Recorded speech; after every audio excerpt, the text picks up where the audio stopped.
Hey everybody, welcome to my channel. I'm Karen Burchill, Creative Katie. In today's tutorial, I'm going to show you how I put my art journal pages back on the coils. This one's been asked for many, many times. And then I'm going to give you a flip through of my latest completed 7x10 art journal. I did it. I completed my 7x10 art journal and I just did the cover. I'll link that video. And I'm getting ready to do the flip through video here. But first, I have to reassemble my journal. You see, my journal comes like this. It's a Canson mixed media art journal, medium grain, 98 pound, and it comes with 60 pages. And it's coiled. But if I was working like this, it's not flat, and I tend to get gunk and junk and paint on other pages, and I don't like that. So what I do is I open up the coils and I take it out of the coils so I can work flat, which means before I can do a flip through, I need to put it all back together. There are some steps and things you can watch for while you put it back on the coil. Now, I promise you I will do the flip through afterwards, but a lot of people have asked, how do you get it back on the coil? So I'm going to do that. So what you need to do with your pages is put them in the order that you want them. Take the time to put them in the order that you want them. And typically I have ones going in the same orientation, and then the ones that are a different orientation go at the end. And definitely I have a preference for that. So take the time, put them in the order that you want. If you want them in chronological order and you have them dated, do it that way. Now, my Canson mixed media journals that I get have 60 pages. Not all of the Canson mixed media ones have 60 pages, but I look for the 60-page ones. Now, when I'm recoiling, I am only coiling 30. And you can see why, because they have collage papers and modeling paste and layers upon layers of stuff. It bulks up. And so to be able to close the art journal somewhat, I tend to only do 30 pages.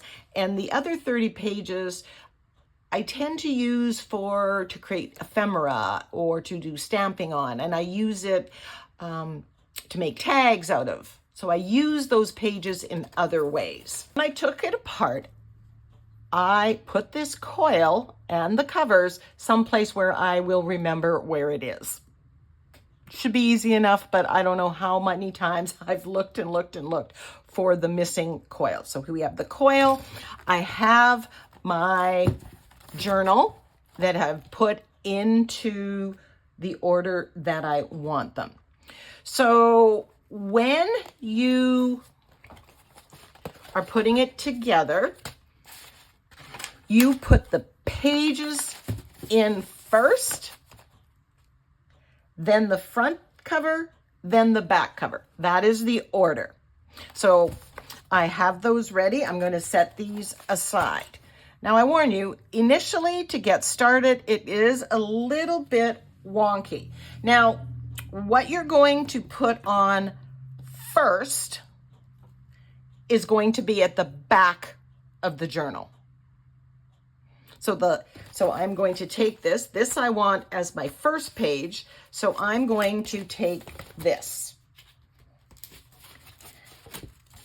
And I have 1 or 2 pages to start. And you're just going to put them in here. Line it up.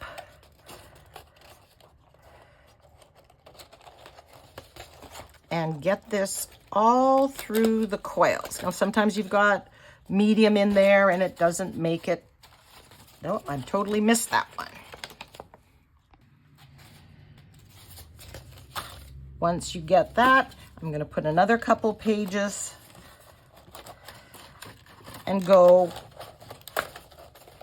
little by little. Sometimes it goes smoothly, sometimes it's a battle.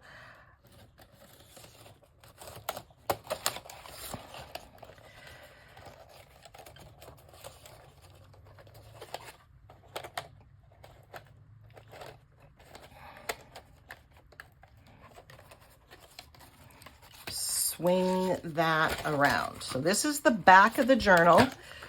The back will be where this is closed off. You have that line right there. So I'm looking at it. They're all facing up. I'm going to add more pages.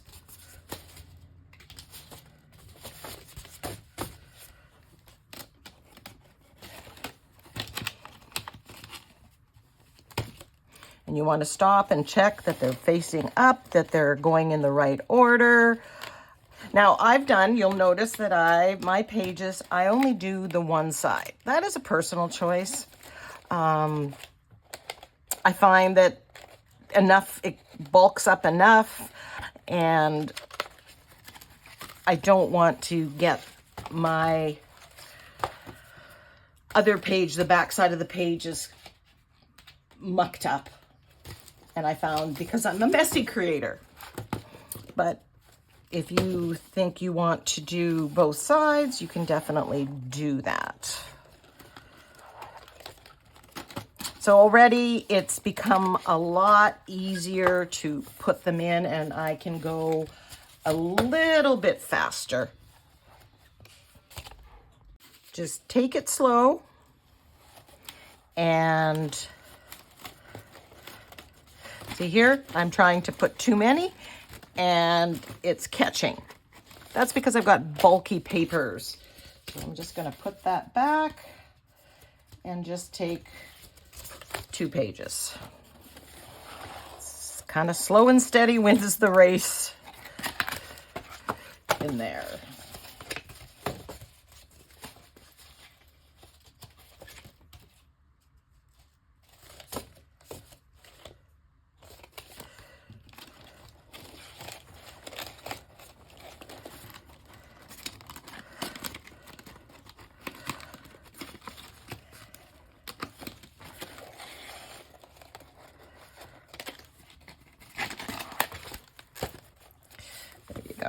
Kind of straighten it up as you go. You know, your pages are kind of warped. Your coil might be slightly bent.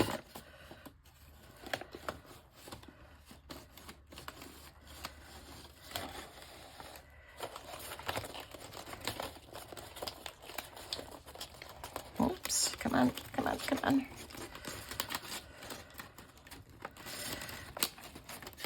And I'm keeping this all in because, you know, I want you to know that no matter how many times you've done it, you might run into roadblocks, and it might fight you along the way, and you might have problems. You know, even though I've done numerous of them. People ask, like, what do you do with your art journals? Well, my art journals are kind of a portfolio for me. When people want to commission art pieces, sometimes I look through that. It's also a source of inspiration for me because I can look at it and I can say, oh, I really like that color combo that I used here, or I like that background, or, ooh, I forgot I did that. So it's kind of a running record of all my, you know, the work that I've done and stuff. Now I have kind of like art shelves in my studio, and I'll put a picture.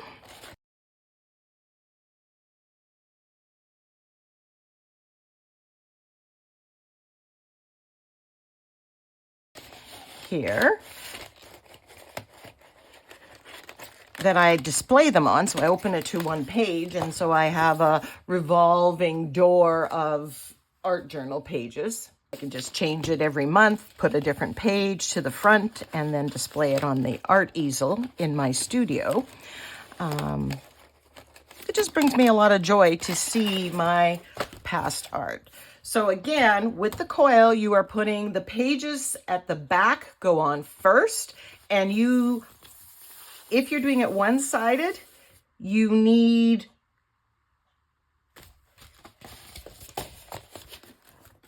the white side up. And I encourage you, before you put all 30 pages on, to go and flip and make sure that everything is the way you want it. You want to keep track of where the top is, but when you organize it before you start, that's when you can make sure that all those things are just so. So right now I have the entire 30 pages in here, all ready to go. So now I need to deal with the covers. So next up, we put the front cover. So I'm just going to bring that in here and just slide the front cover in. Now this is easier because it's heavier. So there's the front cover. And so the last part that you put when you're recoiling is your back cover. Now, I usually don't decorate my back cover. For whatever reason, during this one, I did. So, you know, but usually I leave that completely blank. Again, making sure that the top is at the top, putting it on. And then you just want to squeeze these ever so gently closed. Do a little at a time. Again, slow and steady. And you want it so that when it is completely closed, it's not coming off. You might have to come back and squeeze it just a little bit more. So if I decided, you know, oops, I found some blank pages here, I want to add it to this, I would take off the back cover, take off the front cover, and I could put these pages on. But these pages would be at the front unless I want to take everything off and totally redo it. So you just squeeze that as tight so that it... And there we have it. And you can see how why I wouldn't put 60 pages. I can't even imagine. I wouldn't even get it on the coil if I used all the 60 pages. But use those extra pages for your ephemera, for making tags or ATCs, or use them to make DIY art journal signatures.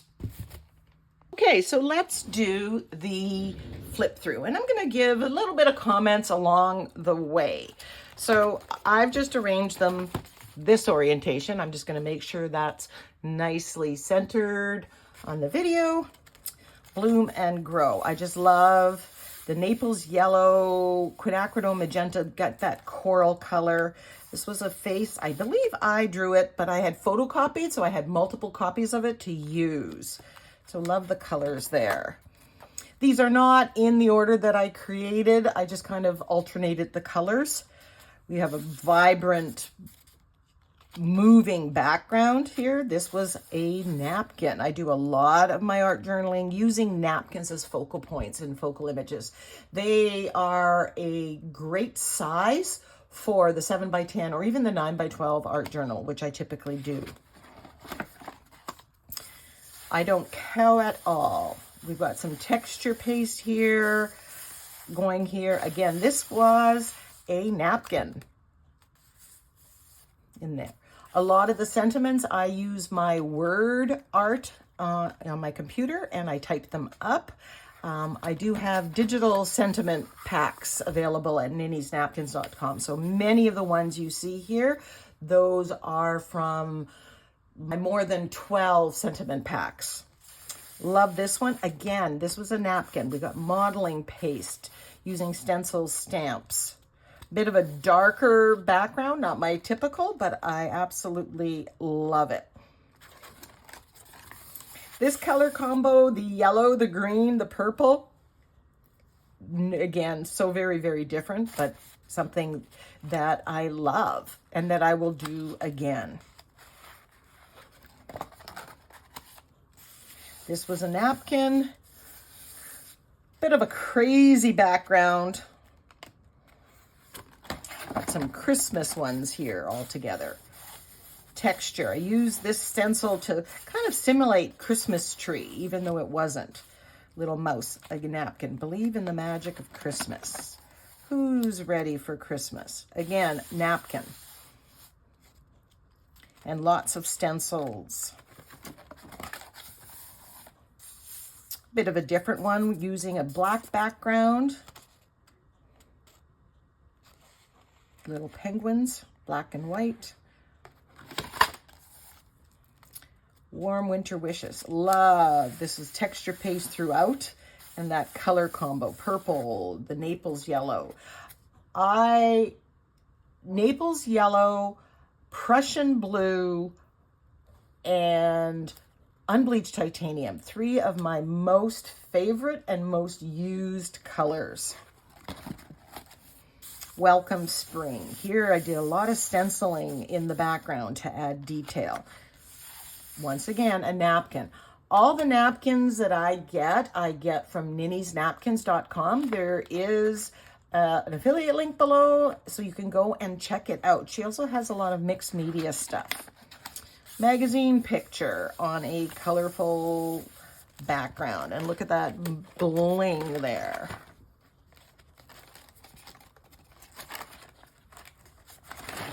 Oops, this guy is out of order. The orientation. This was the last page that I did.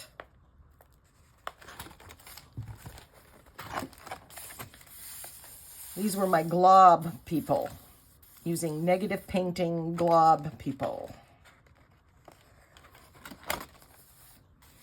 This was a napkin base, and then I worked it with stencils.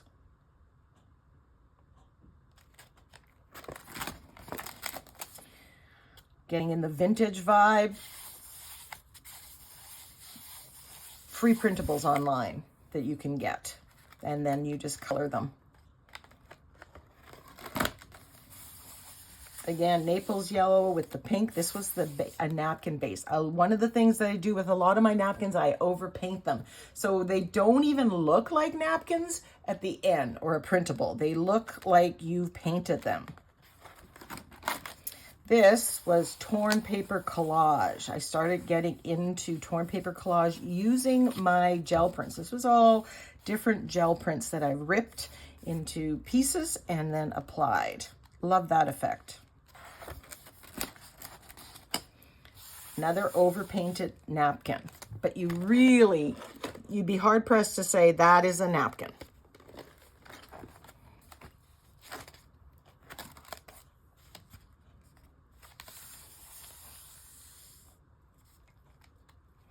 Here I did some negative painting for the circles, and then the bubbles kind of showcase the focal image.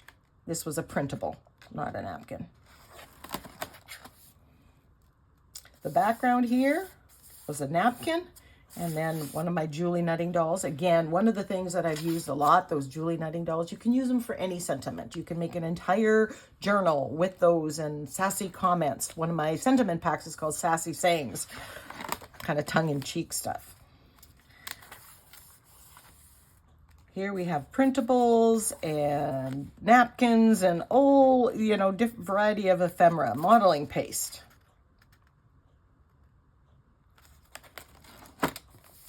My boobies page. These were from a napkin, and this was just for Breast Cancer Awareness Month. Love the colors. Here I'm using drywall tape and it's giving that amazing texture and pattern to the background very simply. Another magazine picture. The Prussian blue, red oxide, or burnt sienna. That works so well together. Equal part meow and mischief. Napkin, overpainted. Spread your wings and fly. Just a printable. A lot of times I use black and white printables. I don't even color them. Let that beautiful, vibrant, colorful background that you created shine. I'm going to turn it this way. Blessed. Again, this is Prussian blue with bright aqua, and when you mix them, you get this purple-y color. I used a coffee filter. I'd agree with you, but then we'd both be wrong. This is an example of my Sassy Saying sentiment pack. And again, we got those vintage colors, the red, the blue, the yellow, primary colors, right? Brave Enough to Fly. Little Crazy Birds, Tim Holtz. Again, a stamp set that I have used so much. So that brings us to the end of this journal. But as you see, I've already got the next one ready to go. So I'll be taking this off the coil and continuing my art journal journey. I will link the video where I do show step by step how to take the coils off and then put them back on. And I even show some of the mistakes because, of course, right in the middle of the video, I made the mistake. So you can learn from that if you want to watch that for more in-depth step by step than you get here. So thank you so much for joining me. Until next time, go get creative.